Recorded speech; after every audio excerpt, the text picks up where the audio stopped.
San दियागो मेक्सिकोच्या त्या बॉर्डरपर्यंत तिथे ह्या कविता म्हटल्या. लोकांनी मराठी माणसं आपली घरनं सगळे कोणी पुरणपोळ्या घेऊन येतं, कोणी वडे बनवून येतं, आणून येतं, आणि अशी जी मंडळी आहेत ना ती सगळी जगभर आहेत. तुम्हाला सांगतो त्या टाटा पॉवर टाटा सन्स का टाटांच्या ज्या मोटारी बनवतात इंग्लंडमध्ये, जी बॅटरी फॅक्टरी आहे, तिथं मला बोलवलेलं गणपतीला. पण गणपती तेव्हा राणीचं निधन झालं आणि त्यानंतर त्यांनी पितृ अमावस्येला गणपती बसवला. मला बोलवलं होतं.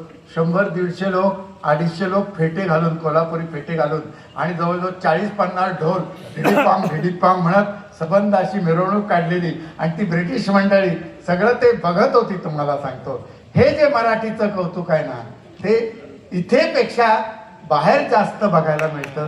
तर त्याचं मला खूप, आपली ही जी मुलं आहेत इथली, ती सगळी बाहेर जातात आणि त्यांना इथल्या सगळ्या जगण्यापासून, ती बाजरीची भाकरी असो, ते कोलताचं पीठ असो, हे सगळं जे काही मराठीपण आहे, त्या मराठीपणाची त्यांना आपल्याला येत नाही किंमत ना, त्याच्यापेक्षा जास्त किंमत तिथं बाहेर असते. तुम्हाला सांगतो, ते मराठीपण जर आपण इथे जर टिकवलं नाही तर आपल्या इतके अपराधी कोणीच नाही, असं मला वाटतं.